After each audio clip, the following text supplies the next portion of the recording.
Hey guys, it's Soldier Girl, and this is going to be, a little story time. Some of you guys suggested me do a story time on what got me into corset training. Um, but for starters, when I train, I know that a lot of time people tend to think that we all walk around with our corsets on, super tight, tiny waist. But not all of us do. I mean, there has been times when I have gone out in public with my corset on, and normally when I do, I don't close it, or I'll have at least a 2 to 3 inch gap or so in the back, just because I don't. It can look pretty shocking, and so. But for the most part, this is pretty much how I am. I'll wear some type of sweater or a very loose blouse or top over it where you can't even tell that I have it on.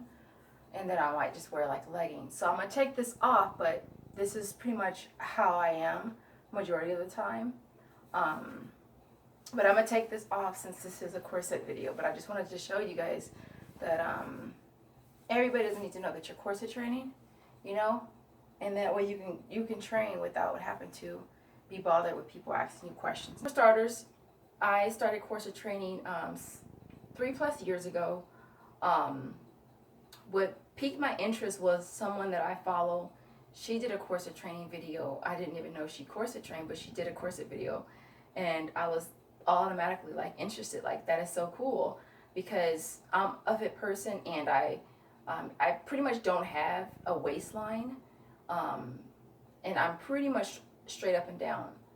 And so I thought if I could corset train and it would bring my waist in just a little bit, it would make me look more feminine, right? I could be as fit as I wanted.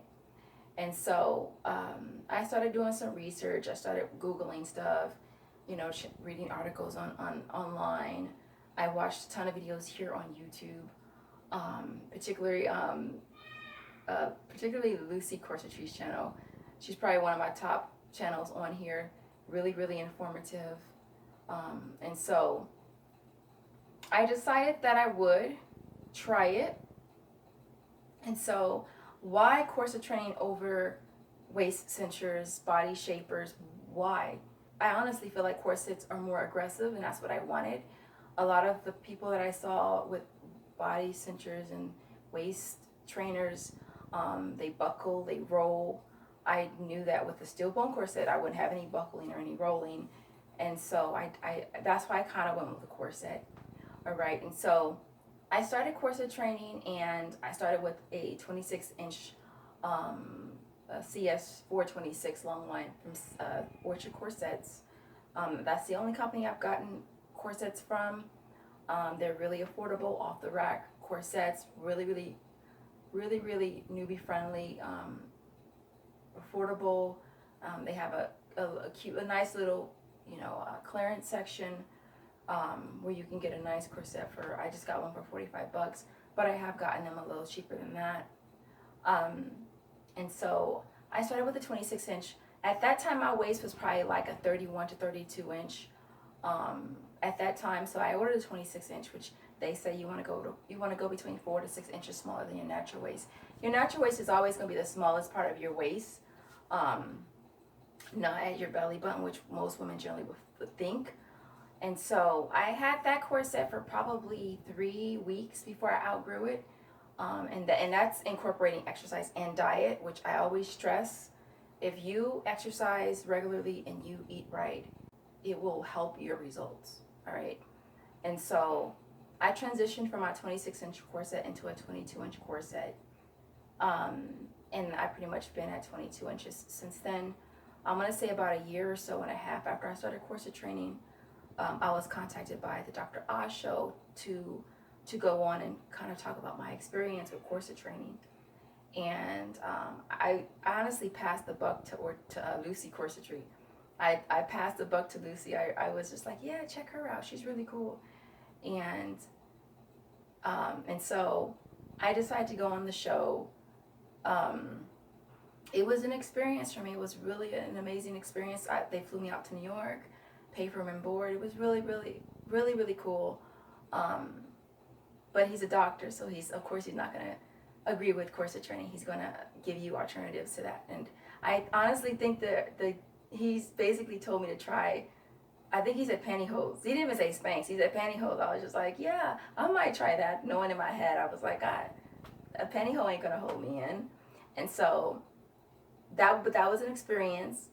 And then this is kind of, it got me on the Dr. Oz show. That was an experience for me. It was really cool. And so I continued the corset train.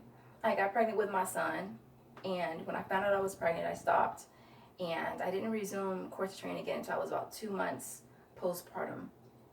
And I went kind of hardcore, working out, exercising, eating right, and then I started working, and I took another break, 3 months, almost 4 months probably. And so this is basically my second week getting back into it, really trying to find the time to corset train. But as far as if it works or not, corset training does work, you guys. You have to be consistent, and you have to lace up every day, most days, in order to see results. Like, I have 6-month results. I'll add 6-month result pictures in this video, but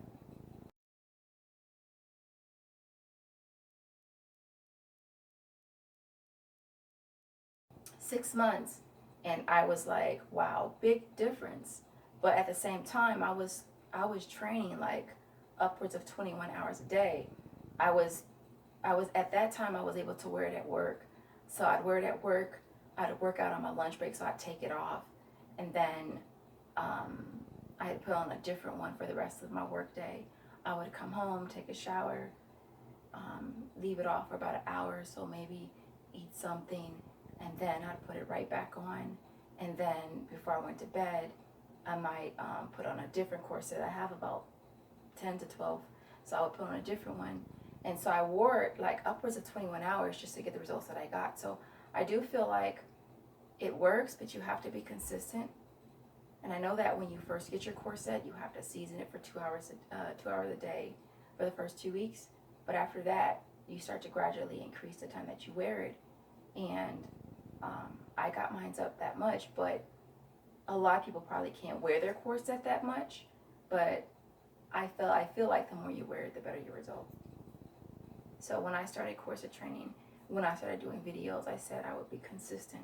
My number one was I would be consistent because I wanted other women to see that it will work if you are consistent. The second thing is I wanted to make sure that I showed you my belly, because a lot of women don't show their belly. And again, I always assumed that your body would hold the shape once you take your corset off, but it doesn't. And so most of my videos, I take my corset off so you can see it, because a lot of women are curious. At the time I was researching, I was always curious, what does their stomach look like though? What does their stomach look like though? And so yeah, I had my boobs done probably almost 2 years ago. Has it been 2 years already? Before I had them done, honestly don't feel like I got as many criticisms as before, because of the ratio between my bust to hip. I'm sorry, between my ratio between my bust, my bust to waist was closer. I feel like I get more criticism since I got my boob job in corset training because of the ratio between my boobs and my waist, if that makes any sense. Because when my boobs were smaller, they were closer to the width of my waist, and it didn't look as drastic. Even though at that time, I was still wearing my 22-inch corsets closed.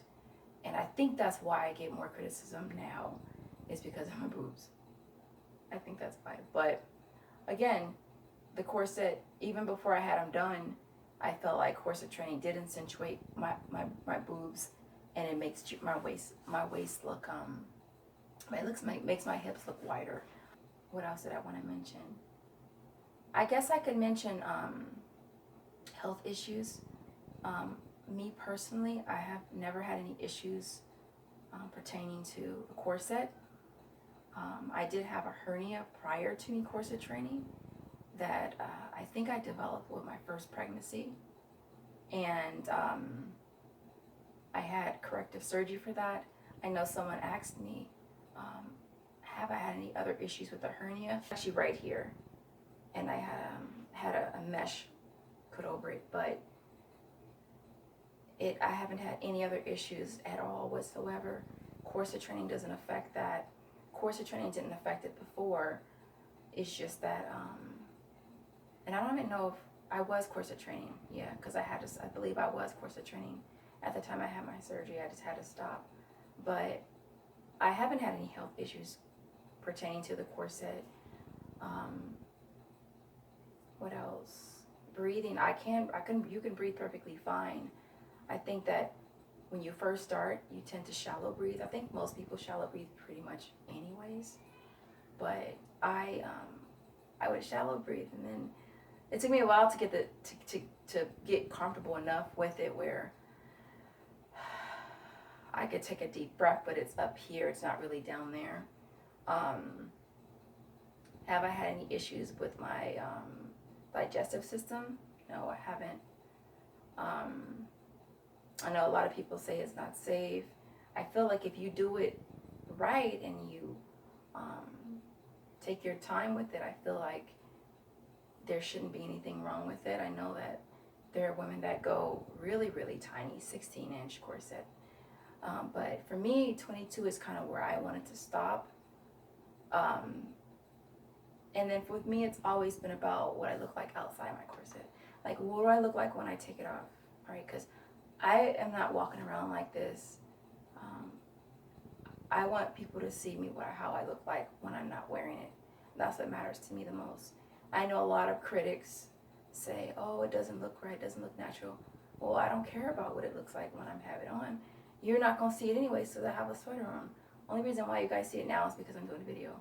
But pretty much, I care about what I look like when I take it off. That's what I care about. And so, let me show you the back. Did I show you the back already? It's not even closed right now. I hope my modesty panel was straight. I'm at 11 minutes so far. I feel like I'm rambling though, but yeah. But I haven't had not one single issue with corset training at all. And I feel like a lot of people that tend to judge, they're judging without experience. You know, it's not like they're saying, well, I did it and this happened, or I did it and that happened. You know, at the same time, were you pushing your body past its limit? Were you taking your time? Was it gradual? You know, were you working out in it? You know, you're not supposed to work out in these steel-bone corsets. And so, but yeah, but I hope this was helpful, you know, because that's my goal here, you guys on YouTube, is to do videos on this that's going to be helpful to you. Because when I was researching it, I was watching tons of videos and I wanted someone to be able to tell me if it worked or not, to show me proof that it works or not, because these corsets can be really expensive, you guys, and I would say they're a bit of an investment as well. And so the last thing you want to do is go spend your money on something and it's not worth it, right? And so, but like I said, it works. You must be consistent. It does work. You just must be consistent, all right? Wearing this corset 2 hours a day, 3 days a week is not going to work. You have to wear it more. You have to exercise. You have to eat right. Those things are important. All right, so I'll leave it there. You guys have a beautiful day. You have any other questions, any other video suggestions, leave them in the comment section. Of course, don't forget to like and don't forget to subscribe. I'll see you guys on the next video. Later, guys.